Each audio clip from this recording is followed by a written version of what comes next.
नमस्कार दोस्तों, Byju's government exam prep channel में आप सभी का स्वागत है। आज हम 4 नवंबर 2020 के समाचार विश्लेषण आपके सामने प्रस्तुत कर रहे हैं, जिसमें द हिंदू अखबार से प्रमुख आलेखों की हम समीक्षा करेंगे और उनमें प्रारंभिक और मुख्य परीक्षा से संबंधित प्रमुख प्रश्न भी आपको प्रैक्टिस के लिए दिए जाएंगे। हम अपनी फर्स्ट न्यूज़ पर आते हैं। ए फ्रेजाइल फ्रेंच रिपब्लिक। अगर हम यहाँ फ्रांस की स्थिति को देखें तो वर्तमान अगर हम पिछले एक महीने में देखें तो फ्रांस में आतंकवादी कुछ प्रमुख घटनाएं हुई हैं और घटनाएं बड़े स्तर पर नहीं हैं, छोटे स्तर पर ही हैं। लेकिन फ्रांस में जो सामाजिक ढांचा है उस कारण से ये जो घटनाएं वो काफ़ी महत्वपूर्ण हो जाती हैं। फ्रांस, आप ध्यान रखें कि एक प्रमुख क्रिश्चियन कंट्री होने के बाद भी वहाँ पर इस्लाम को मानने वालों की काफ़ी बड़ी संख्या है। और इसका एक बड़ा कारण आप ध्यान रखें कि फ्रांस, जब हम बात करते हैं औपनिवेशिक शक्ति के रूप, अगर हम दूसरे विश्व युद्ध से पहले देखें तो औपनिवेशिक शक्ति के रूप में अगर हम फ्रांस को देखें तो उत्तरी पश्चिम के पार्ट पर हम देखें तो प्रमुख रूप से अल्जीरिया की बात करें, वहाँ पर उनका नियंत्रण था। पश्चिम अफ्रीका के अगर हम देशों में देखें तो वहाँ पर आइवरी कोस्ट में था, इसके साथ साथ माली था, गिनी था, मॉरिटेनिया था, नाइजर था, सेनेगल था। तो ये सब प्रमुख देश है जहाँ पर फ्रांस की एक तरह से कॉलोनी स्थापित थी। फ्रांस का अपनी कॉलोनीज के साथ में जो संबंध था, दूसरे विश्व युद्ध की अगर हम बात देखें तो स्थिति थोड़ी सी परिवर्तित हुई। फ्रांस की जो कॉलोनीज है उनमें अगर हम अल्जीरिया की यहाँ पर बात करें तो अल्जीरिया 1962 में जाकर स्वतंत्र हुआ, यानी उसके पहले तक वो फ्रांस की कॉलोनी के रूप में, एक औपनिवेश के रूप में कार्य करता था। और माना यह जाता है कि स्वतंत्रता के बाद बड़ी संख्या में जो अल्जीरिया के नागरिक हैं वो फ्रांस में जाकर बसे। तो फ्रांस के साथ में ये जो संबंध एक तरह से था अल्जीरिया का, ये 62 के बाद एक तरह से और मजबूत हुआ, जो औपनिवेश काल से चलता आ रहा था। और अल्जीरिया में शासन की जिम्मेदारी किसके पास आएगी, यानी इस्लामिक एक तरह से मूवमेंट चलाने वाले जो लोग हैं वो, या पूर्ण रूप से स्वतंत्र रूप से, यानी किसी भी धार्मिक मान्यता के साथ ना काम करके, यानी सेक्युलर फोर्सेस की बात करें या धर्मनिरपेक्ष शक्ति की बात करें, उनके रूप में वहां पर शासन किया जाएगा, ये निर्धारित कैसे किया जाए। और इसी को लेकर एक गृह युद्ध अल्जीरिया में हुआ 91 से लेकर 2002 के बीच में। तो यहाँ पर अगर हम देखें तो यही समय था 91 से लेकर 2002, जब माना जाता है कि इसका जो प्रभाव है वो फ्रांस पर भी पड़ा, क्योंकि कहीं ना कहीं अल्जीरिया फ्रांस के प्रभाव में एक तरह से था, लेकिन जब इस्लामिक शक्तियां वहां पर मजबूत हुई तो इसका एक प्रभाव फ्रांस में भी दिखाई पड़ा। और इसी कड़ी में अगर हम देखें तो फ्रांस में जो पूरा मूवमेंट है, यानी अगर हम 90 के दशक के बाद देखें तो स्थितियां फ्रांस में थोड़ी सी परिवर्तित हो रही थी। और इसी कड़ी में कहीं ना कहीं फ्रांस का जो सामाजिक स्थिति थी उसमें भी एक परिवर्तन आया। और जैसे जैसे अल्जीरिया या अन्य देशों से आए हुए जो लोग हैं जो फ्रांस में बसे हुए हैं, और फ्रांस में जो एक मेजॉरिटी वहां पर धर्म है क्रिश्चियन, उससे अलग जो धर्म है जैसे इस्लाम की अगर हम बात करें, उनके जो मानने वाले हैं वो वहां पर सामाजिक रूप में एक मजबूती से जुड़े हुए थे। लेकिन जैसे जैसे वैश्विक स्थिति परिवर्तित हो रही थी, जैसे अल्जीरिया में गृह युद्ध की स्थिति आप कह सकते हैं, इसके साथ साथ अगर हम देखें तो 2001 में जब अमेरिका पर आतंकवादी हमला हुआ तो वैश्विक स्थिति में आतंकवाद एक प्रमुख शक्ति के रूप में देखा गया, जिसको खत्म करने के लिए अमेरिका के नेतृत्व में पश्चिमी देशों ने एक तरह से मूवमेंट चलाया, जिसमें अफगानिस्तान पर हमला हुआ, तालिबान को एक तरह से वहां पर हटाया गया शक्ति से। तो ये स्थितियां कहीं ना कहीं एक मूवमेंट की ओर इशारा कर रही थी और इसी का असर था फ्रांस पर भी दिखाई पड़ा। तो प्रमुख रूप से अगर हम देखें तो 2015 में चार्ली हेब्दो का हमला और पेरिस में अलग अलग स्थानों पर जो आतंकी हमले हुए थे, इन हमलों ने आतंकवाद को एक प्रमुख मुद्दे के रूप में फ्रांस में स्थापित किया। और वर्तमान स्थिति में देखें तो ये दोबारा एक तरह से फ्रांस में ये स्थिति फिर से बन रही है, क्योंकि जैसे जैसे आतंकवाद की स्थिति फ्रांस में बढ़ी है, आतंकवादी घटनाएं बढ़ी हैं, जो धर्मनिरपेक्ष स्वरूप था फ्रांस का वो एक तरह से कमजोर हुआ है कि बाहरी जो भी लोग पहुंचे, चाहे इस्लाम को मानने वाले या अन्य धर्मों के लोग, वो सामाजिक रूप में एकीकृत रूप में फ्रांस में रह रहे थे। और कोशिश ये की गई थी फ्रांस में कि चर्च और जो राज्य है, यानी रिलीजन को एक तरह से जो स्टेट या राज्य है उससे अलग करके रखा जाए। और ये स्थिति फ्रांस में अन्य धर्मों को भी एक तरह से अपना वहां पर जो कार्य है वो करने की स्वतंत्रता देता था। ये स्थिति एक सुचारू रूप से फ्रांस में चल रही थी। लेकिन जैसे जैसे वैश्विक स्तर पर आतंकवाद की स्थितियां बढ़ी और उसे एक विशेष धर्म के साथ जोड़ा गया, उसका प्रभाव फ्रांस पर भी पड़ा। और यही कहीं ना कहीं फ्रांस में जो सेकुलरिज्म या धर्मनिरपेक्षता है उसको एक तरह से कमजोर कर रहा है। और वहां पर फ्रेंच जो लोग हैं वो वर्तमान में सरकार को चाहते हैं कि आतंकवाद के खिलाफ कठोर कार्रवाई की जाए। और इसमें अगर हम देखें तो इमैनुअल मैक्रोन की तरफ से आतंकवाद को समाप्त करने की एक बात कही गई है, लेकिन उसमें एक धर्म विशेष के साथ अगर उसको जोड़ने की बात जब उन्होंने कही तो ये कहीं ना कहीं अन्य देशों में विरोध प्रदर्शन के रूप में देखा जा रहा है। तो जब हम धर्मनिरपेक्षता के साथ रहते हैं और अचानक अपने आप को परिवर्तित करते हैं तो इसका विरोध कहीं ना कहीं होता है, और फ्रांस में भी यही स्थितियां दिख रही हैं। फ्रांस अगर हम देखें तो विश्व स्तर पर लिबर्टी, इक्वलिटी और फ्रेटर्निटी इन 3 शब्दों के लिए जाना जाता है, और इन 3 प्रमुख राजनीतिक उद्देश्यों को दुनिया के अलग अलग देशों में स्थापित करने में फ्रांस सबसे आगे रहा है, यानी स्वतंत्रता, समानता और बंधुत्व की भावना। इसके आधार पर फ्रांस की जो सोसाइटी है उसका डेवलपमेंट हुआ। वर्तमान में यह स्थिति एक तरह से कमजोर पड़ रही है, यानी अगर हम फ्रेटर्निटी या बंधुत्व की बात करें तो वो एक तरह से कमजोर होती दिख रही है। और अक्टूबर में जो घटनाएं हुई हैं आतंकवाद की, उसके बाद से स्थितियां और ज्यादा नाजुक हो गई हैं। अगर हम दक्षिणपंथी दलों की या फार राइट जो पार्टीज है उनकी अगर हम बात करें तो उनका मानना सिंपली ये है कि जो भी बाहर से लोग आए हुए हैं, और खासतौर पर अगर हम देखें तो इस्लाम को मानने वाले जो लोग फ्रांस में रह रहे हैं, उनके एक तरह से कहीं ना कहीं जो फ्रांस में मूल्य है या वैल्यू सिस्टम है उसके अगेंस्ट है। जैसे अगर हम देखें हिजाब की बात करें तो इसको लेकर भी एक बड़ा विरोध प्रदर्शन चला फ्रांस में, यानी फ्रांस के जो सरकारी स्कूल थे वहां पर हिजाब को एक तरह से बैन करने की बात हुई। तो ये कहीं ना कहीं जो मुस्लिम वहां पर रह रहे थे उनके खिलाफ एक मूवमेंट चलने जैसी स्थिति आ रही थी, और वहां पर जो दक्षिणपंथी पार्टियां थी उन्होंने इसको काफी समर्थन दिया। तो ये फ्रांस में पूरा जो सामाजिक ढांचा एक सुचारू रूप से चल रहा था उसमें एक बड़ा परिवर्तन यहां पर दिख रहा है। एक तरफ एक धर्म विशेष की जो मान्यताएं हैं उसको किस तरह स्थापित किया जाए, और दूसरा यह है कि फ्रांस जिन आधारों पर एक तरह से चलने वाला देश है उसको वो कैसे आगे बढ़ाए। तो इसके लिए सबसे जरूरी यह है कि आप किसी भी आतंकवादी घटना को विशेष धर्म के साथ ना जोड़ें, और यह सिर्फ फ्रांस नहीं वैश्विक स्तर पर भी लागू होता है। अगर हम धर्म विशेष के साथ जोड़ देते हैं तो कहीं ना कहीं आतंकवाद के खिलाफ हमारी जो लड़ाई है वो कमजोर हो जाती है, और फ्रांस में भी इसी तरह का कार्य हो रहा है, और इसको एक तरह से रोकना चाहिए। क्योंकि जब हम आतंकवाद के खिलाफ कार्य करते हैं तो हमें सभी देशों का समर्थन मिलता है, लेकिन आतंकवाद को किसी धर्म विशेष के साथ अगर हम जोड़ते हैं तो वहां पर वो धर्म विशेष आतंकवाद को रोकने में उतना साथ नहीं देगा। तो हमें आम लोगों का समर्थन भी इसमें चाहिए, और इसके लिए हमें आतंकवादियों को एक तरह से टारगेट करना है, न कि किसी विशेष धर्म से, क्योंकि आतंकवाद या आतंकवादियों की अपनी कोई धार्मिक एक तरह से मान्यता नहीं है। वो धार्मिक मान्यता को दिखाते जरूर हैं, लेकिन अगर आतंकवादी घटना करनी है तो उसमें वो किसी धर्म विशेष पर ही हमला करते हैं, ऐसा आवश्यक नहीं है। तो इसे देखकर एक तरह से हमें इन घटनाओं के आधार पर फ्रांस में जो भी परिवर्तन हो रहे हैं उनको अगर हम वैश्विक स्तर पर देखें तो जब हम आतंकवाद की बात करते हैं तो उनको समाप्त करने के लिए एक ही तरीका है कि शिक्षा, रोजगार और सामाजिक एकीकरण, इनके आधार पर ही हम आतंकवादी घटनाओं को और आतंकवादियों को एक तरह से कमजोर कर सकते हैं। तो फ्रांस में ये प्रमुख एक तरह से कार्य हैं जिनके माध्यम से फ्रांस का जो सामुदायिक एकीकरण है उसको मजबूत किया जा सकता है। और ध्यान रखें कि धार्मिक मूल्यों को फ्रेंच मूल्यों के आधार पर मजबूत करना, यानी किसी भी देश के पार्ट पर, हम सिर्फ फ्रांस का यहां पर एक बात कर रहे हैं, लेकिन इसे एक वैश्विक आधार पर अगर आप देखें तो किसी भी देश में जो धार्मिक मूल्य हैं उस देश के जो अपने आधारभूत ढांचा का मूल्य है जो संविधान में बातें की गई उनके अनुसार किया जाना चाहिए। यानी फ्रेंच मूल्यों के अनुसार वहां पर धार्मिक मूल्यों की एक स्वतंत्रता दी जानी चाहिए, वो किसी भी धर्म की अगर हम बात करें। तो इस आधार पर कहीं ना कहीं फ्रांस में जो वर्तमान स्थितियां दिख रही हैं उनको नियंत्रित किया जा सकता है। तो इस आर्टिकल के माध्यम से बेसिकली हमने देखा ही है कि किसी भी देश में अगर आतंकवाद या धार्मिक कट्टरता जैसी स्थिति बढ़ रही है तो उसको रोकने के लिए उपाय क्या हो सकते हैं। तो उपाय 3 प्रमुख रूप से आप ध्यान रखें: शिक्षा, रोजगार और सामाजिक एकीकरण।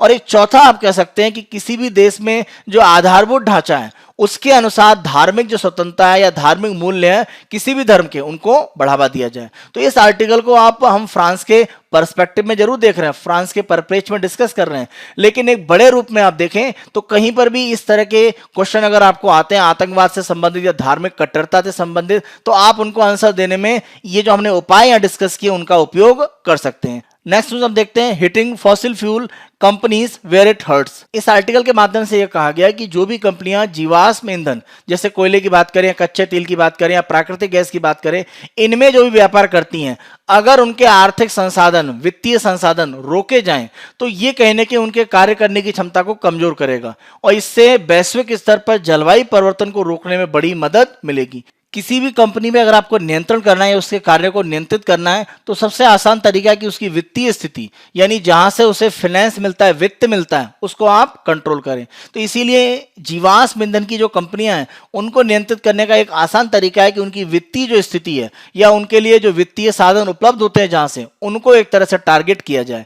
अगर हम कुछ बड़ी जीवाश्म ईंधन में कार्य करने वाली कंपनियों की बात करें, जैसे सऊदी अरब की सऊदी अरामको, लगभग 111.1 बिलियन डॉलर का इसका एक तरह से अर्निंग का पार्ट रहता है। रॉयल डच सेल की बात करें 23.9 बिलियन, एक्सॉन मोबाइल की बात करें 20.8 बिलियन। यहां पर हमने जिन कंपनियों की बात करी इसमें हमने भारतीय कंपनियों का भी नाम नहीं लिया। तो ध्यान रखें, जहां तक भारतीय कंपनियों की बात है तो भारत के लिए इसमें कोई बहुत बड़ी समस्या अभी नहीं दिख रही है। ओएनजीसी, एचपीसीएल, बीपीसीएल, गेल की अगर हम बात करें तो हमारे यहाँ पेट्रोलियम क्षेत्र की बड़ी कंपनियां हैं, लेकिन भारत की कंपनियों पर यह सिस्टम लागू क्यों नहीं किया जा रहा है कि वित्तीय संसाधन भारतीय कंपनियों जो पेट्रोलियम या कोयले के क्षेत्र में काम कर रही हैं उनको रोका जाए।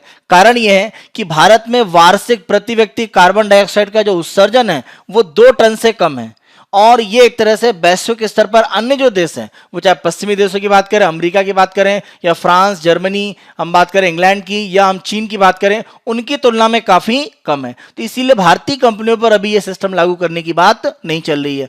और भारत में एक तरह से देखा यह जा रहा है कि सतत ऊर्जा है वो एक तरह से सस्ती हो रही है। तो ये जब सस्ता होगा तो हमारी जीवाश्म ईंधन की जो कंपनियां हैं उन पर दबाव अपने आप पड़ेगा। तो हमारे यहाँ जैसे जैसे सौर ऊर्जा को, पवन ऊर्जा को बढ़ावा दिया जा रहा है, आने वाले समय में जीवाश्म ईंधन की जो कंपनियां हैं वो अपने आप एक तरह से कमजोर होंगी। तो ये सिस्टम हमारे यहाँ नेचुरली या प्राकृतिक रूप से आगे चलेगा। हमें अलग से वित्तीय संसाधन हमारी कंपनियों की रोकने की आवश्यकता नहीं है। प्रमुख रूप से हमें वैश्विक रूप में जो कंपनियां बड़े पैमाने पर काम कर रही हैं, जैसे सऊदी अरामको की बात करें, उनके संसाधनों को रोकने की जरूरत है। और जीवाश्म कंपनियों के जब हम बोलते हैं विनिवेश करना या डिसइन्वेस्ट करना उन्हें, तो मतलब यह है कि जो भी उनके शेयर हैं, जो बॉन्ड हैं, उसमें जो भी धन है उसको वापस लेना, यानी शेयर और बॉन्ड में इन कंपनियों में जो पैसा लग रहा है उसको नियंत्रित करना। अब किसी भी कंपनी के शेयर और बॉन्ड में पैसा कौन लगाएगा? कोई अलग अलग संस्थाएं लगाती होंगी, कोई बड़ी कंपनी है वो लगाती होगी, अलग अलग समूह जो लाभ कमाना चाहते हैं उनके द्वारा एक तरह से जीवाश्म कंपनियों के शेयर और बॉन्ड में पैसा लगाया जाता है। जैसे मान लीजिए कि कोई कंपनी है जो चैरिटी के लिए काम करती है। अब चैरिटी के लिए वो अपना संसाधन कैसे बढ़ाए, तो अपने कुछ पैसे को वो पेट्रोलियम की कंपनी में लगा देती है, जिससे कि उसके शेयर की वैल्यू बढ़े और उसको लाभ हो, जिससे वो ज्यादा चैरिटी कर सके। तो हमें ध्यान रखना पड़ेगा कि शेयर और बॉन्ड में जो लोग पैसा लगा रहे हैं उन लोगों को या उन कंपनियों को हमें लक्षित करना है, जिससे कि जीवाश्म कंपनियों का जो संसाधन उनको मिल रहा है वो घटे। क्योंकि आप किसी कंपनी का जब शेयर खरीदते हैं तो जो पैसा है वो एक तरह से कंपनी को मिल रहा होता है, आपको तो हिस्सेदारी मिल रही है शेयर के रूप में।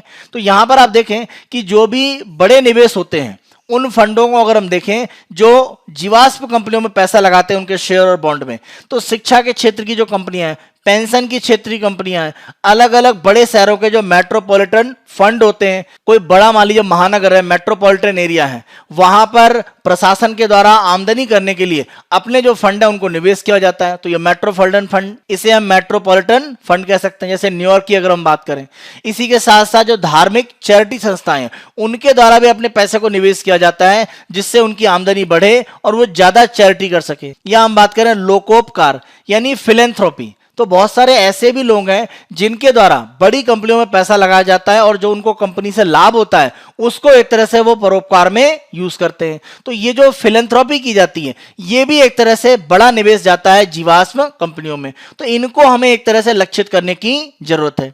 अगर हम देखें कुछ प्रमुख संस्थाओं की, जैसे वर्ल्ड काउंसिल ऑफ चर्चेस, तो विश्व में चर्चों की जो एक संगठन है वर्ल्ड काउंसिल, उसके द्वारा निवेश किया जाता है। फ्रांस और ऑस्ट्रेलिया में जो बड़ी पेंशन फंड है वो इन कंपनियों में पैसा लगाते हैं। अगर हम नॉर्वे देश का जो सॉवरेन एक तरह से वेल्थ फंड है, नॉर्वे सरकार की तरफ से जो एक कोष चलता है, उनका पैसा भी लगाया जाता है। कहां पर? इन बॉन्डों में। इसी के साथ साथ अगर हम एक परोपकारी फिलेंथ्रोपी संस्था की बात करें, रॉकफेलर ब्रदर्स फंड, इनका पैसा भी लगता है यहाँ पर। न्यूयॉर्क शहर, जैसे हमने मेट्रोपॉलिटन फंड की बात करी, ये पैसा लगाते हैं। इसी के साथ साथ यूके के कई विश्वविद्यालय हैं जो इन कंपनियों के शेयर बॉन्ड में पैसा लगाकर लाभ कमाते हैं। कैलिफोर्निया विश्वविद्यालय और कोलंबिया विश्वविद्यालय अमेरिका में अगर हम देखें तो ये भी पैसा लगाकर आमदनी करके अपनी जो शिक्षा या जो रिसर्च का काम है उसको आगे बढ़ाते हैं। तो इनको हमें एक तरह से लक्षित करने की जरूरत है। अगर हम 2019 में देखें तो 2019 में 11 ट्रिलियन निवेश जीवाश्म कंपनियों से हटा है, यानी जो वैश्विक स्तर पर प्रयास किए जा रहे हैं तो 2019 में ही केवल 11 ट्रिलियन जो पैसा है वो जीवाश्म ईंधन में काम करने वाली कंपनियों से अलग हटा है। तो ये आप कह सकते हैं काफी बड़ी सफलता है। इसी के साथ साथ अगर हम गोल्डमैन सैक, एक बड़ी निवेशक बैंक की बात करें तो उन्होंने घोषणा करी है कि Arctic National Wildlife Refuge में जो नए तेल की ड्रिलिंग की जा रही है, यानी आर्कटिक क्षेत्र में कच्चे तेल की खोज के लिए जो ड्रिलिंग की जा रही है उसमें वो अब निवेश नहीं करेंगे। इसी के साथ साथ गोल्डमैन सैक ने यह भी कहा है कि उन कोयला खानों में उनके द्वारा पूंजी नहीं लगाई जाएगी जिनसे माना जाता है कि पर्यावरण को सबसे ज्यादा नुकसान होता है, जैसे हिल टॉप, यानी कोई पहाड़ी और उसका जो शीर्ष है, हिल टॉप पर जो भी कोयला खदानें हैं वो पूरे पहाड़ी भाग को नुकसान पहुंचाती हैं। तो ऐसी कोयले खदानों में गोल्डमैन सैक के द्वारा निवेश नहीं किया जाएगा। तो यह भी एक तरीका है कि आप किस तरह से जीवाश्म ईंधन में काम करने वाली कंपनियों के निवेश को रोकते हैं, जैसे गोल्डमैन सैक के द्वारा कहा गया है। अगर हम 2020 में रिपोर्ट एक देखें जो banking on climate change by the rain forest action network, इनके द्वारा एक रिपोर्ट दी गई है और ये रिपोर्ट क्या है, बैंकिंग ऑन क्लाइमेट चेंज, यानी जलवायु परिवर्तन और बैंकिंग ये कैसे जुड़े हुए हैं। तो इस रिपोर्ट में अगर हम देखें तो रिपोर्ट में यह पाया गया है कि अमेरिका के जो बड़े बैंक हैं जैसे जेपी मॉर्गन चेज या वेल्स फार्गो की बात करें या हम सिटी बैंक की बात करें, ये दुनिया के शीर्ष जीवाश्म ईंधन फाइनेंसर के रूप में है। यानी अमेरिका के जो बड़े बैंक हैं वो सबसे ज्यादा वित्तीय सुविधाएं दे रहे हैं जीवाश्म कंपनियों को। इसके अलावा देखें तो कनाडा में या यूके की बात करें या चीन की बात करें या जापान में जो बैंक हैं उनके द्वारा वित्तीय सुविधाएं दी जा रही हैं जीवाश्म कंपनियों को। तो इनको भी लक्षित करने की आवश्यकता है। तार सैंड की अगर हम बात करें तो इसे रेत से एक तरह से तेल निकालने की बात करें तो इस तरह के जो टार सैंड जिससे ऑयल निकाला जा सकता है, इसके बड़े भंडार अगर हम देखें तो कनाडा में अल्बर्टा जो रीजन है वहां पर मिलते हैं। उसके अलावा पूर्वी वेनेजुएला में मिलते हैं। अमेरिका में अगर हम देखें तो उटाह राज्य वहां पर है, रूस में है, कॉन्गो के पार्ट पर है, मेडागास्कर में है। तो ये बड़े एक तरह से टार रेत से तेल निकालने के केंद्र हैं। कनाडा इसमें सबसे आगे है। तो इसमें जो निवेश है वो बढ़ रहा है, तो उसको रोकने की जरूरत है।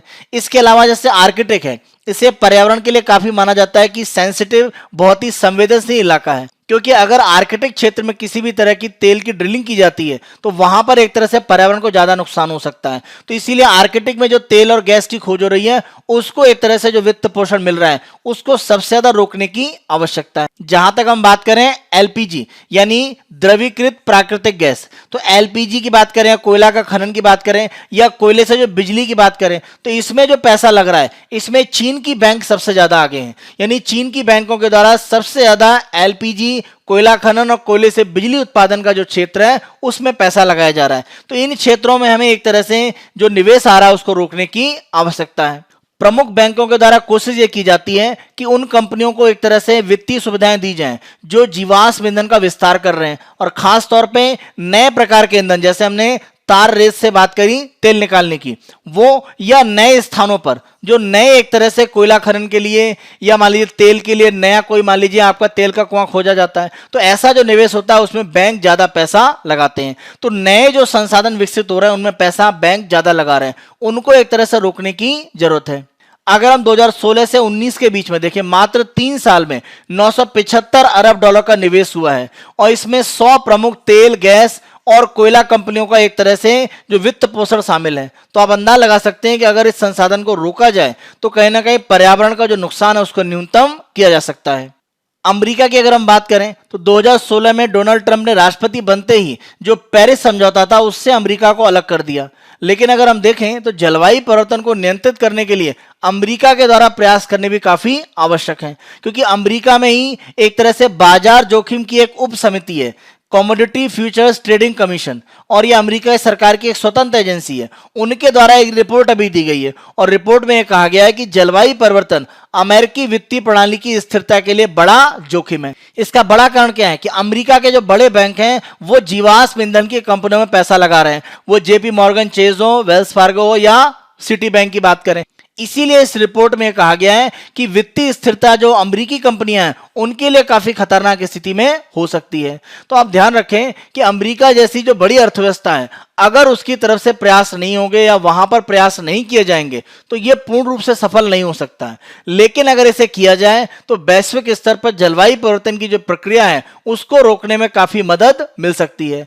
पेरिस समझौते के द्वारा एक जो लक्ष्य रखा गया कि वैश्विक स्तर पर जो भी तापमान बढ़ रहा है दुनिया का, उसे 2 डिग्री सेंटीग्रेड से नीचे रखना है। और यह तभी हो सकता है जब जीवाश्म ईंधनों का जो उपयोग है वो न्यूनतम किया जाए। जीवाश्म ईंधन का उपयोग न्यूनतम कब हो सकता है? जब इसमें काम करने वाली कंपनियों की जो क्षमता है उसको घटाया जाएगा, क्योंकि अगर इनकी क्षमता घटेगी तो सतत ऊर्जा में एक तरह से जो निवेश है वो बढ़ेगा। तो सतत ऊर्जा में निवेश बढ़ने के लिए आवश्यक है कि जीवाश्म ईंधन में काम करने वाली कंपनियों की जो क्षमताएं हैं वित्तीय, उसको रोका जाए। तो इसके लिए वैश्विक प्रयास करने की जरूरत है और अमेरिका का भी समर्थन एक तरह से इसमें आवश्यक है, क्योंकि अमेरिका के जो बैंक है वो बड़े पैमाने पर इसमें एक तरह से निवेश कर रहे हैं। तो वित्तीय संसाधन को रोककर हम कहीं ना कहीं उन संसाधनों को एक तरह से डाल सकते हैं जहां पर सतत ऊर्जा के स्रोत हैं, क्योंकि सतत ऊर्जा में अगर निवेश बढ़ेगा तो सतत ऊर्जा एक तरह से क्या होगी? सस्ती होगी। क्योंकि वर्तमान में सतत ऊर्जा का ज्यादा उपयोग क्यों नहीं हो रहा है? क्योंकि माना जाता है कि वर्तमान में जो भी ऊर्जा का उपयोग है उसकी तुलना में यह काफी महंगा है। तो सस्ती ऊर्जा को अगर हम एक विकल्प के रूप में देते हैं सतत ऊर्जा का, तो यह जनता के द्वारा स्वीकार भी किया जाएगा और उसमें निवेश भी बढ़ेगा। तो सतत ऊर्जा में निवेश को बढ़ाकर हम कहीं ना कहीं उसे सस्ता कर सकते हैं और जो जलवायु परिवर्तन की प्रक्रिया है उसको पेरिस समझौते के अनुसार एक तरह से नियंत्रित रख सकते हैं। और इसके लिए वित्तीय संसाधनों को रोकना एक महत्वपूर्ण कदम हो सकता है। इसी डिस्कशन के आधार पर आप मेंस का क्वेश्चन लिखिएगा। विश्व में जीवाश्म ईंधन में कार्य करने वाली कंपनियों के वित्तीय संसाधन को नियंत्रित करके उनके संचालन को नियंत्रित किया जा सकता है। चर्चा करें। देखिए यहां पर आपको बेसिकली बताना यह है कि वित्तीय संसाधन का एक तरह से कंपनी के संचालन के साथ में सीधा संबंध होता है, क्योंकि कंपनी अगर कहीं पर नया मान लीजिए कोयले की खदान में काम कर रही है या कच्चे तेल का नया कुआं कहीं पर स्थापित कर रही है तो उसके द्वारा निवेश आवश्यक होगा। जब तक निवेश नहीं होगा नए प्रकार के जो ईंधन है उनकी खोज करना नए जगह पर आसान नहीं होगा। तो ये एक तरह से जुड़ा हुआ पार्ट है। तो इसी के आधार पर आप एक तरह से जो अपना आंसर उसे लिखेंगे। इसी के साथ साथ जो हमने यहाँ पर कुछ फैक्ट है उनको आप साथ साथ देंगे, क्योंकि फैक्ट के आधार पर आप विश्लेषण करेंगे तो वो एक तरह से काफी मजबूत माना जाता है कि कहां कहां से कंपनियों के द्वारा निवेश किए जा रहे हैं और 2019 में कितना निवेश कम किया गया है जीवाश्म कंपनियों का, और किन क्षेत्रों में निवेश को ज्यादा रोकने की जरूरत है। जैसे आर्कटिक क्षेत्र की बात करें या टार जो रेत है उसमें से जो तेल निकालने की बात चल रही है उसको एक तरह से रोका जाए, क्योंकि उसमें ज्यादा ऊर्जा लगती है। तो इस तरह के जो उपाय हैं उनको भी एक तरह से आप यहां पर बता सकते हैं। नेक्स्ट हम उस पर आते हैं, academia and the free will. यहां पर इस न्यूज की अगर हम बात करें तो भारत में अगर हम शैक्षिक स्वतंत्रता सूचकांक की बात करें जिसे एकेडमिक फ्रीडम इंडेक्स कहा जाता है, इस सूचकांक में भारत की स्थिति काफी कमजोर हुई है और भारत इस सूचकांक में अगर नीचे आया है तो इसका एक बड़ा कारण है कि शैक्षिक स्तर पर एकेडमिक पार्ट पर हमारे यहाँ स्वतंत्रता बहुत अच्छी नहीं है। इसी संबंध में हमारी चर्चा है। अगर हम राष्ट्रीय शिक्षा नीति जो नई अभी घोषित की गई है जुलाई में, उसकी अगर हम बात करें, इस नीति के माध्यम से यह कहा गया है कि भारत को एक वैश्विक ज्ञान महाशक्ति यानी एक नॉलेज का ग्लोबल सुपर पावर बनाने के लिए हम काम करेंगे और कोशिश यह है कि सभी बच्चों के लिए स्कूल में सार्वभौमिक पहुंच पर जोर देना, यानी जो स्कूल में पहुंचने वाले बच्चे हैं उसको 100% तक पहुंचाना। सकल नामांकन अनुपात यानी ग्रॉस एनरोलमेंट रेशियो की अगर हम बात करें तो इसको एक तरह से बढ़ाना, और भारत में ड्रॉप आउट यानी स्कूल को बीच में छोड़ने की जो एक परंपरा है जो काफी ज्यादा रेट है उसको घटाने पर एक तरह से काम करना, यह राष्ट्रीय शिक्षा नीति का प्रमुख उद्देश्य है। राष्ट्रीय शिक्षा नीति में अगर हम देखें तो जो शैक्षिक स्वतंत्रता है, एकेडमिक फ्रीडम है, उसके बारे में बहुत कुछ नहीं कहा गया है और यहां पर माना यह जा रहा है कि जो हमारी शैक्षणिक व्यवस्था है, पूरा हमारा जो एकेडमिक सिस्टम है और हमारी जो हायर एजुकेशन सिस्टम है उसमें अगर प्रमुख समस्या है तो उसका कारण क्या है कि शैक्षणिक स्वतंत्रता का क्षरण, यानी जो हमारी एकेडमिक फ्रीडम है इसको धीरे धीरे कमजोर किया गया है और इसके कारण कहीं ना कहीं हमारे यहाँ जो एकेडमिक फ्रीडम है वो घटी है और इसी कारण से हमारा जो उच्च शिक्षा या शैक्षणिक व्यवस्था है उसमें काफी कमजोरी दिख रही है। ध्यान रखें, सतत विकास लक्ष्यों में चौथा लक्ष्य है क्वालिटी एजुकेशन, यानी शिक्षा को गुणवत्तापरक रूप में सबको उपलब्ध कराना। ये 17 जो हमारे सतत विकास लक्ष्य हैं उसमें एक है। भारत इसको कैसे प्राप्त करेगा? जब तक हमारे यहाँ शैक्षणिक स्वतंत्रता नहीं होगी। इसी आधार को एक तरह से लिया गया है और यह कहा गया है कि राष्ट्रीय शिक्षा नीति में जो शैक्षणिक स्वतंत्रता है, जो एकेडमिक फ्रीडम है, उस पर कार्य करने की आवश्यकता है। अगर हम यहां पर अंतरराष्ट्रीय एकेडमिक स्वतंत्रता सूचकांक की बात करें, यानी एकेडमिक फ्रीडम इंडेक्स की बात करें, तो भारत का स्कोर कितना है? 0.352 और ये हम सऊदी अरब और लीबिया की अगर हम बात करें तो उनके नजदीक है। इन देशों में हम देखें तो शैक्षणिक स्वतंत्रता काफी कमजोर है। लेकिन एक आश्चर्यजनक बात यह है कि मलेशिया, पाकिस्तान, ब्राजील, सोमालिया और यूक्रेन जैसे देश भारत से बेहतर है। खासतौर पर पाकिस्तान को आप देख सकते हैं, वहां पर जो शैक्षणिक स्वतंत्रता का जो सूचकांक का मूल्य है वो भारत की तुलना में काफी ज्यादा है। तो ये एक आश्चर्यजनक स्थिति दिखती है। इसका मतलब है भारत में शैक्षणिक स्वतंत्रता है वो काफी बड़े पैमाने पर एक तरह से रोकी जा रही है और उसको कहीं ना कहीं हमें बदलने की आवश्यकता है। शैक्षणिक स्वतंत्रता में अगर हम प्रमुख देशों की बात करें तो उरुग्वे दक्षिण अमेरिका में, पुर्तगाल यूरोप का देश है जिसमें 0.97 का स्कोर है और इसके अलावा देखें लाटविया यूरोप में और जर्मनी। तो ये ऐसे देश हैं जहां पर शैक्षणिक स्वतंत्रता काफी ज्यादा है। भारत की स्थिति हमने यहां पर देखा कि हमारी जो वैल्यू है इस सूचकांक में काफी कमजोर है। हम पाकिस्तान से भी काफी नीचे स्थिति में दिख रहे हैं। विवादास्पद जो मुद्दे हैं, राजनीतिक हो या सांस्कृतिक, उनमें हम कितना खुलकर अपनी बात रख सकते हैं, उसके आधार पर यह सूचकांक को एक तरह से निर्धारित किया जाता है। अगर हम इस सूचकांक में जो स्कोर दिया जाता है उसकी बात करें तो इसका मूल्यांकन करने के लिए 8 अलग अलग फैक्टर उनको लिया जाता है। जैसे पहला, शोध और शिक्षा की स्वतंत्रता, यानी रिसर्च करने के लिए हमें और एजुकेशन के लिए पूरी छूट हो।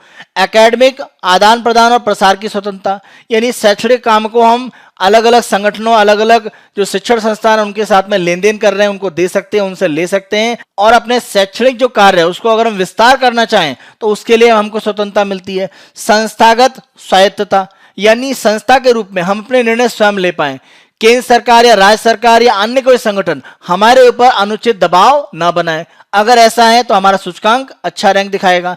परिसर अखंडता, जब हम बात करते हैं परिसर अखंडता मतलब ये कैंपस की इंटीग्रिटी की बात करता है, यानी किसी भी यूनिवर्सिटी, किसी भी कॉलेज का जो कैंपस है उसमें जो कॉलेज प्रशासन है उसके द्वारा प्रमुख रूप से निर्णय लिए जा रहे हैं, किसी भी तरह का बाहरी हस्तक्षेप नहीं है। इसी के साथ साथ शैक्षणिक और सांस्कृतिक जो अभिव्यक्ति है उसकी स्वतंत्रता अगर देश में रहती है। छठवां जो कारक हो सकता है वो शैक्षणिक स्वतंत्रता की संवैधानिक सुरक्षा, यानी किसी देश में अगर संविधान के द्वारा गारंटी दी जाती है कि शैक्षणिक स्वतंत्रता मिलेगी लोगों को, तो ये एक तरह से उस सूचकांक में उस देश के लिए वैल्यू को बढ़ाने का काम करेगा। एकेडमिक स्वतंत्रता के लिए अंतर्राष्ट्रीय कानूनी प्रतिबद्धता, आर्थिक, सामाजिक और सांस्कृतिक अधिकार पर इंटरनेशनल लेवल पर जो भी कानून बने हुए हैं उनमें जो आर्थिक, सामाजिक और सांस्कृतिक अधिकार दिए जाते हैं किसी भी एकेडमिक, किसी भी शैक्षणिक संस्थान को, अगर वो किसी देश में उपलब्ध कराए जा रहे हैं तो वो सूचकांक में आगे रहेगा, यानी अंतर्राष्ट्रीय मानक के अनुसार अगर वहां पर शैक्षणिक काम हो रहा है। और लास्ट, विश्वविद्यालयों के अस्तित्व का प्रश्न, यानी यूनिवर्सिटीज जो भी हैं वो एग्जिस्ट कर रही हैं अगर फ्री रूप में, उनके ऊपर बहुत ज्यादा उनके कार्यप्रणाली या कार्य करने का जो पूरा तंत्र है उसमें अगर कोई हस्तक्षेप नहीं है राजनीतिक या ब्यूरोक्रेसी के द्वारा, तो आप कह सकते हैं कि एकेडमिक फ्रीडम इंडेक्स, शैक्षणिक स्वतंत्रता सूचकांक में वह देश आगे होगा। तो ये 8 कारक है जिसके आधार पर इस सूचकांक को एक तरह से निर्धारित किया जाता है। अगर हम राष्ट्रीय अपनी शिक्षा नीति 2020 की बात करें तो यहां पर यह कहा गया कि रचनात्मकता और जो महत्वपूर्ण सोच के सिद्धांत हैं उनके आधार पर इसको बढ़ाने की बात है, यानी हम रचनात्मकता और जो सोच विकसित करना है लोगों की, यानी लोगों की जो थिंकिंग को डेवलप करना है उसको आधार बनाया गया हमारी नई शिक्षा नीति में। माना यह जा रहा है कि राजनीतिक या जो बाहरी हस्तक्षेप है उससे मुक्त किया जाएगा। अगर हम एकेडमिक फ्रीडम या शैक्षणिक स्वतंत्रता की बात करें नई शिक्षा नीति में तो कहा यह गया है कि पाठ्यपुस्तक और पठन सामग्री का जो चयन है या असाइनमेंट जो भी एक तरह से काम करने के लिए स्टूडेंट्स को दिया जाएगा और उसका जो आकलन है वो सारा करने की स्वतंत्रता रहेगी। और यह कहा गया है कि भारत सरकार के द्वारा अनुमोदित एक जो ढांचा है उसके अंतर्गत किसी भी संस्था को अधिकार दिए जाएंगे कि अपना जो पाठ्यक्रम यानी सिलेबस और जो शैक्षणिक दृष्टिकोण है यानी एकेडमिक जो भी उनका अपनी वैल्यू सिस्टम है उसको वो डिजाइन कर सकते हैं। तो ये एक तरह से कहा जा रहा है कि नई शिक्षा नीति में भारत की तरफ से कोशिश की जा रही है कि शैक्षणिक स्वतंत्रता को बढ़ावा दिया जाए। नई शिक्षा नीति में राष्ट्रीय अनुसंधान फाउंडेशन, नेशनल रिसर्च फाउंडेशन बनाने की बात की गई है, जहां पर मेरिट के आधार पर सहकर्मी यानी आपस में एक दूसरे की समीक्षा करने के आधार पर एक फंड का गठन किया जाएगा और इस फंड का उपयोग क्या होगा, इसके आधार पर अलग अलग प्रकार के अनुसंधान को धन उपलब्ध कराया जाएगा और यह मेरिट पर आधारित होगा और यह सरकार से स्वतंत्र रखा जाएगा। और इसका संचालन करने के लिए अगर हम देखें तो विशेषज्ञों के गवर्निंग बोर्ड होगा जो लगातार परिवर्तित किया जाता रहेगा, उसके द्वारा इस फाउंडेशन को चलाया जाएगा। तो यह भी एक तरीका बताया जा रहा है राष्ट्रीय शिक्षा नीति में जिसके आधार पर शैक्षणिक स्वतंत्रता को हम बढ़ाना चाहते हैं। अगर हम शैक्षणिक स्वतंत्रता सूचकांक में देखें, जो हमने 8 कारक देखे हैं, उन 8 कारक में अगर हम देखें तो संस्थागत स्वायत्तता, परिसर की अखंडता, शैक्षणिक और सांस्कृतिक अभिव्यक्ति की स्वतंत्रता और शैक्षणिक स्वतंत्रता की जो संवैधानिक सुरक्षा है, इन फैक्टर में भारत का प्रदर्शन बहुत अच्छा नहीं है। तो ये प्रमुख कारक है जहां पर भारत में एक तरह से प्रदर्शन बहुत अच्छा नहीं किया है। भारत में अधिकांश विश्वविद्यालयों के बारे में यह माना जा रहा है कि वहां पर शैक्षणिक और गैर शैक्षणिक जो भी कार्य होते हैं उन सभी में सरकार का एक तरह से हस्तक्षेप लगातार बना रहता है। अधिकांश जितनी भी नियुक्तियां होती हैं शैक्षणिक संस्थाओं में, अगर हम शैक्षणिक संस्थानों में शीर्ष पदों की बात करें जैसे वाइस चांसलर या प्रो वाइस चांसलर या रजिस्ट्रार की बात करें, कुल सचिव, इन सब में एक तरह से अत्यधिक राजनीतिकरण हो गया है, यानी राजनीति से प्रेरित होकर इन पदों पर नियुक्तियां की जाती हैं। तो इससे राजनीतिक अगर नियुक्ति होती है तो शैक्षणिक स्वतंत्रता है वो बाधित होती है, क्योंकि किसी विशेष राजनीतिक दल के जो भी सिद्धांत हैं या जो भी उनके आदर्श हैं उसके आधार पर उस शैक्षणिक संस्थान को चलाने का प्रयास किया जा सकता है। यह शैक्षणिक स्वतंत्रता को बाधित करता है। अब अगर नियुक्तियां सर्वोच्च पदों पर शैक्षणिक संस्थाओं में राजनीतिक रूप से होंगी तो उसका नुकसान एक तरह से शैक्षणिक और जो रचनात्मक स्वतंत्रता है यानी जो क्रिएटिव फ्रीडम है उसके ऊपर पड़ता है। तो इन दोनों को एक तरह से घटाने का काम करती है अगर राजनीति से प्रेरित होकर नियुक्तियां की जाती हैं। इसी के साथ साथ शिक्षण संस्थानों को लाइसेंस देना या उनको मान्यता देना, यह भी एक तरह से क्या है, भ्रष्ट हो जाता है या करप्शन से ग्रसित हो जाता है। और इसका बड़ा कारण आप देखें कि बहुत सारे शैक्षणिक संस्थान ऐसे हैं जिनको मान्यता दे दी गई है लेकिन वहां पर शैक्षणिक जो पाठ्यक्रम दिया जा रहा है या शिक्षा प्रदान की जा रही है उसका स्तर काफी न्यूनतम है, क्योंकि राजनीतिक पहुंच के कारण आप उस तरह की मान्यता को आसानी से प्राप्त कर ले रहे हैं। तो यह भी एक तरह से शैक्षणिक जो स्वतंत्रता है उसको कहीं ना कहीं बाधित करता है।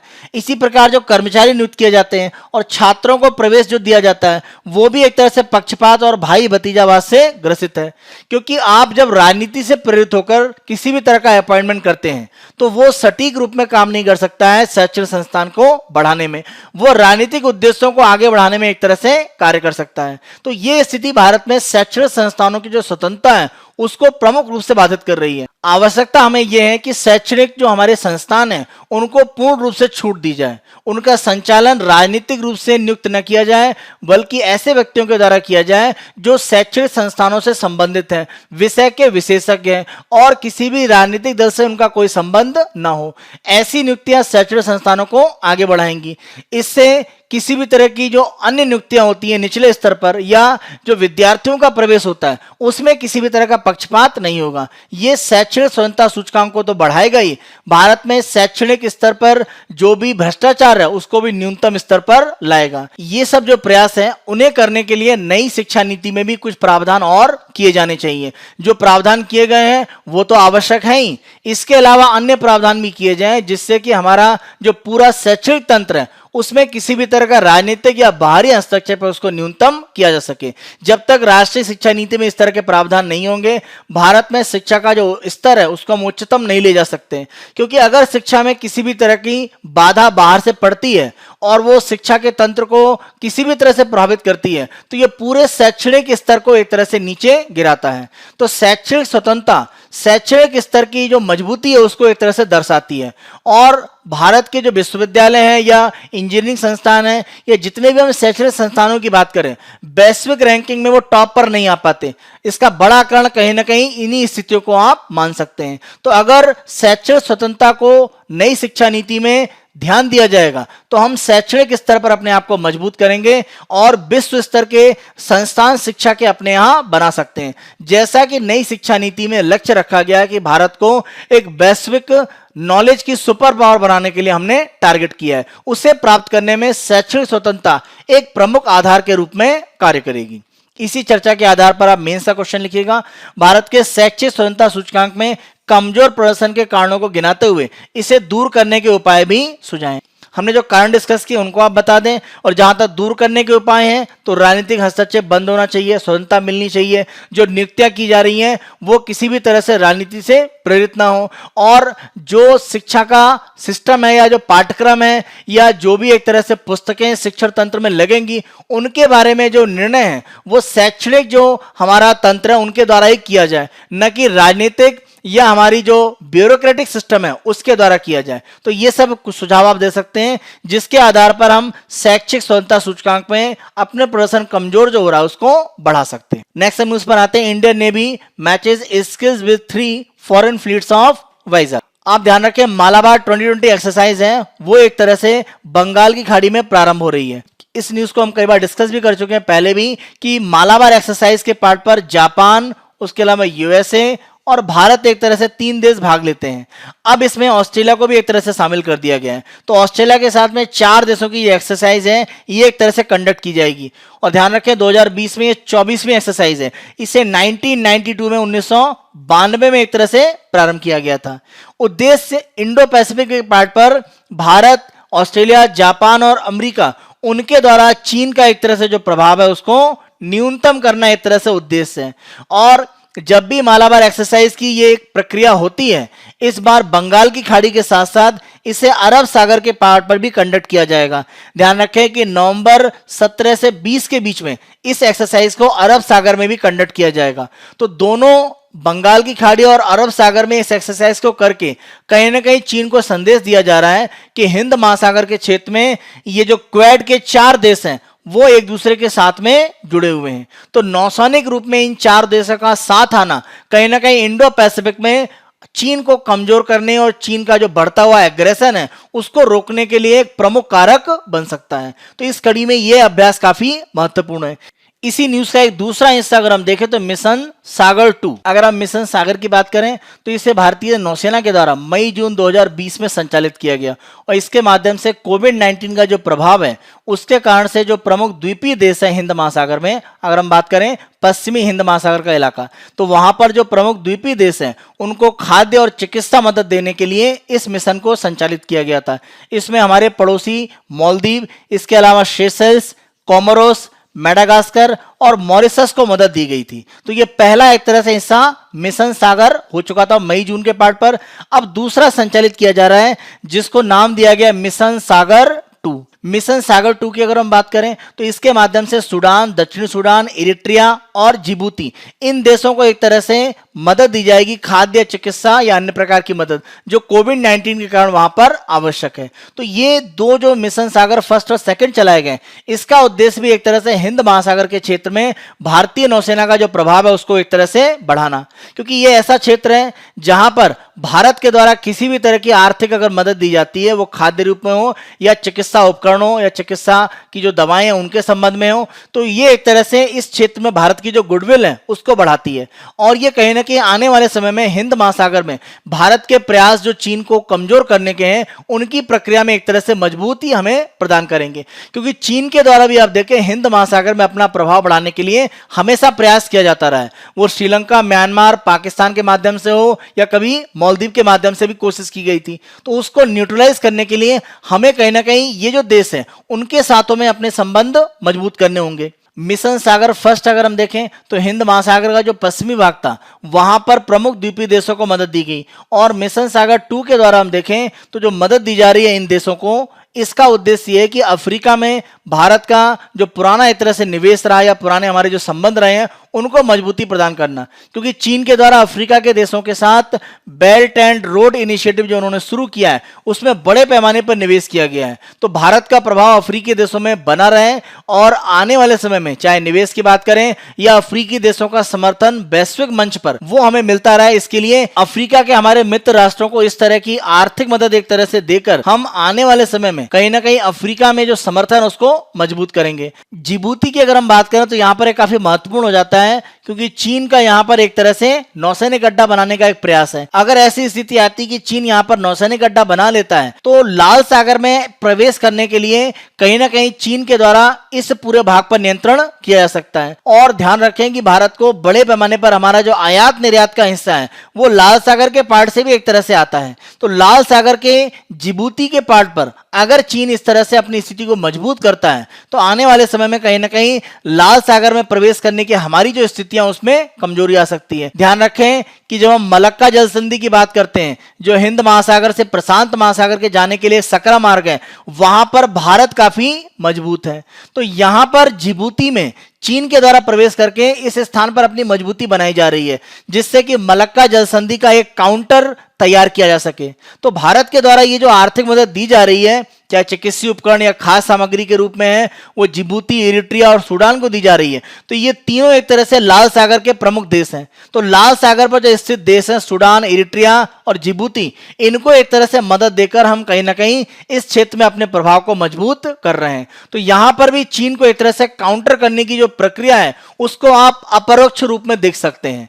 तो ये आर्थिक मदद देना कहीं ना कहीं भारत की स्थिति को यहां पर डिप्लोमेटिक रूप में मजबूत करने का एक प्रयास है। तो मालाबार एक्सरसाइज हो या मिशन सागर फर्स्ट या सेकंड हो, इन सभी का उद्देश्य हिंद महासागर में भारत को एक प्रमुख नौसैन्य शक्ति के रूप में स्थापित करना। हिंद महासागर में भारत का जो प्रभुत्व है उसको चीन के द्वारा हमेशा विरोध किया गया है, तो उसको कहीं ना कहीं न्यूट्रल करने या उसको समाप्त करने के लिए भारत के इस तरह से प्रयास हैं। और ये प्रयास हिंद महासागर में आने वाले समय में भारत को एक मजबूत स्थिति में लेकर जाएंगे। नेक्स्ट हमारी प्रीलिम्स की कुछ न्यूज को आप देखें। पहली अगर हम यहाँ पर देखें प्रीलिम्स की न्यूज, तो ये राजीव गांधी की हत्या में जो 2 लोग इस समय जेल की सजा प्राप्त कर रहे हैं, उनकी क्षमा की जो याचिका है वो तमिलनाडु के गवर्नर के पास प्रस्तावित है।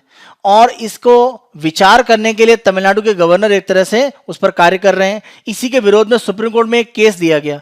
सुप्रीम कोर्ट में केस में यह कहा गया कि वर्तमान में multi disciplinary monitoring agency MDMA वो राजीव गांधी हत्याकांड की जांच कर रही है। तो सुप्रीम कोर्ट ने अपने निर्णय में कहा है कि जो भी MDMA की जांच है उसमें यह पता लगाया जा रहा है कि बड़े स्तर की राजीव गांधी की हत्या में कॉन्स्पिरेसी या जो षड्यंत्र वो क्या है, उसमें और कौन लोग इन्वॉल्व हैं, क्योंकि जो लोग सजा पा रहे हैं इनका इन्वॉल्वमेंट निश्चित है। तो इसीलिए तमिलनाडु के गवर्नर इनकी जो क्षमा की याचिका है इसको विचार कर सकते हैं। इसके ऊपर किसी भी तरह की रोक नहीं लग सकती है। तो ध्यान रखें, गवर्नर को आर्टिकल 161 के द्वारा यह शक्ति मिलती है कि उनके द्वारा क्षमा दी जा सकती है कुछ अपराधों के मामलों में, या जो भी एक तरह से जेल या किसी भी तरह की कारावास है उसको सस्पेंड किया जा सकता है। तो इसी के संबंध में हमारा प्री का क्वेश्चन है, किस अनुच्छेद में राज्यपाल की क्षमा शक्ति निहित है? तो आर्टिकल 161, आंसर है आपका ए। नेक्स्ट हम देखें, mercury dips to 10 degree centigrade IMD में डिक्लेयर है कोल्ड वेव। भारत में जब हम शीत लहर की बात करते हैं तो इसे इंडियन मेट्रोलॉजिकल डिपार्टमेंट, भारतीय मौसम विभाग के द्वारा एक तरह से डिक्लेयर किया जाता है। और शर्तें क्या होती हैं? प्लेन के पार्ट पर कोल्ड वेव या शीत लहर घोषित किया जाएगा जब न्यूनतम तापमान एक तरह से 10 डिग्री सेंटीग्रेड या उससे नीचे हो, या किसी भी दिन तापमान 4.5 डिग्री सेंटीग्रेड लेस हो नॉर्मल से। यानी मान लीजिए किसी दिन नॉर्मल तापमान 10 डिग्री होना चाहिए और मान लीजिए उस दिन तापमान है 5, तो इसका मतलब 10 से कितना कम है? 4.5 डिग्री से ज्यादा नीचे है। तो जो सामान्य तापमान है अगर उससे 4.5 डिग्री तापमान कम है किसी भी दिन में, या किसी दिन तापमान 10 डिग्री या उससे नीचे है, तो माना जाता है कि शीतलहर या कोल्ड वेव एक तरह से मैदानी भाग में आ चुका है। इसको भारतीय मौसम विभाग के द्वारा एक तरह से घोषित किया जाता है। इसी कोल्ड वेव के संबंध में हमारी यहां पर एक प्री का क्वेश्चन आप देखें, निम्नलिखित में कौन सा कथन सही है? शीतलहर एक मौसम की घटना है जो हवा के शीतलन द्वारा स्थापित होती है तथा तापमान में तेजी से गिरावट को दर्शाती है। पहला पॉइंट सही है। मैदानी इलाकों में एक शीतलहर तब घोषित की जाती है जब न्यूनतम तापमान 10 डिग्री सेल्सियस या उससे कम होता है और लगातार 2 दिनों तक सामान्य से 4.5 डिग्री सेल्सियस कम होता है। ये दोनों स्टेटमेंट आपके सही है, फर्स्ट सेकंड। तीसरा, भारत में पर्यावरण, वन और जलवायु परिवर्तन मंत्रालय द्वारा शीतलहर की घोषणा की जाती है। अभी हमने देखा इंडियन मेट्रोलॉजिकल डिपार्टमेंट, भारतीय मौसम विभाग के द्वारा की जाती है। तो तीसरा स्टेटमेंट यहां पर गलत है, तो फर्स्ट सेकंड सही है, आंसर आपका बी। नेक्स्ट न्यूज हम देखें तो ये खुदाई खिदमतगार जो संगठन है उसके संबंध में है, और इसका ऐतिहासिक एक पुराना भारत की जो स्वतंत्रता आंदोलन उससे संबंध है, क्योंकि खान अब्दुल गफ्फार खान इससे संबंधित हैं। और नॉर्थ वेस्ट फ्रंटियर प्रोविंस जो वर्तमान में पाकिस्तान में एक तरह से खैबर पख्तूनवा प्रोविंस कहलाता है, उसके रूप में आजादी के पहले हुआ करता था। तो नॉर्थ वेस्ट फ्रंटियर प्रोविंस में खुदाई खिदमतगार एक तरह से काम करते थे। खुदाई खिदमतगार की बात करें तो इनको लाल कुर्ती या रेड शर्ट मूवमेंट के नाम से भी जाना जाता है, जिस कलर के इनके द्वारा एक तरह से शर्ट पहनी जाती थी उसके कारण से। तो ये भारतीय स्वतंत्रता आंदोलन का एक प्रमुख संगठन रहा है। वर्तमान में इस संगठन का नाम इसलिए आया है कि इनके एक व्यक्ति के द्वारा मथुरा में एक मंदिर का जो प्रांगण है वहां पर नमाज अदा करने की एक घटना हुई है, जिसको लेकर यह वर्तमान में विवाद है। लेकिन हमारा जो प्री का क्वेश्चन है वो खुदाई खिदमतगार जो संगठन है जो ऐतिहासिक रूप में भारत के स्वतंत्रता आंदोलन से संबंधित है उसके संबंध में है। निम्नलिखित में कौन सा कथन सही है? खुदाई खिदमतगार मुख्य रूप से पश्तून अहिंसक प्रतिरोध आंदोलन था जो ब्रिटिश राज के खिलाफ अपनी सक्रियता के लिए जाना जाता था। बिल्कुल सही है, यह मध्य प्रांत में आधारित था। अभी हमने बात करी कि ये नॉर्थ वेस्ट फ्रंटियर प्रोविंस में था, ना कि मध्य प्रांत में। तो दूसरा गलत है। आंदोलन का नेतृत्व खान अब्दुल गफ्फार खान के द्वारा किया गया। इनको फ्रंटियर गांधी या सीमांत गांधी के नाम से या बादशाह खान के नाम से भी जाना जाता है, खान अब्दुल गफ्फार खान। तो यहां पर दूसरा गलत है, 1 और 3, तो आपका आंसर है डी। नेक्स्ट उस पर आते हैं, more children to get fortified rice. देखिए फोर्टिफाइड राइस की बात करें तो राइस में एक तरह से कंटेंट ऐड किया जाता है, किसका? आयरन का, फॉलिक एसिड का और विटामिन B12 का, जिससे कि जो चावल है जो प्रमुख रूप से एक खाद्य फसल के रूप में भारत में यूज किया जाता है, इससे बच्चों में पोषण के स्तर को मजबूत किया जा सके। तो इसी फोर्टिफाइड राइस के संबंध में प्री का आप क्वेश्चन देखें। फोर्टिफाइड राइस सरकार स्कूली बच्चों को वितरित करने की योजना बना रही है। इसमें लोहा, फॉलिक एसिड, विटामिन B12 तीनों एक तरह से होते हैं। तो यहां पे क्या है कि राइस के या चावल के पार्ट पर अलग से ये जो 3 पार्ट है, लोहा, फॉलिक एसिड या विटामिन B12, उनको ऐड किया जाता है। तो तीनों यहां पर सही है, तो आंसर है आपका डी। तो ये हमारा 4 नवंबर 2020 का समाचार विश्लेषण था। आने वाले दिनों में अन्य दिनों के समाचार विश्लेषण हम आपको इसी तरह से प्रस्तुत करते रहेंगे। आपको प्री और मेंस के जो क्वेश्चन दिए गए उनकी आप प्रैक्टिस करें। Byju's government exam prep channel को आप पसंद कर रहे हैं तो इसको अधिक से अधिक संख्या में लाइक करें, शेयर करें और सब्सक्राइब करें। Thank you.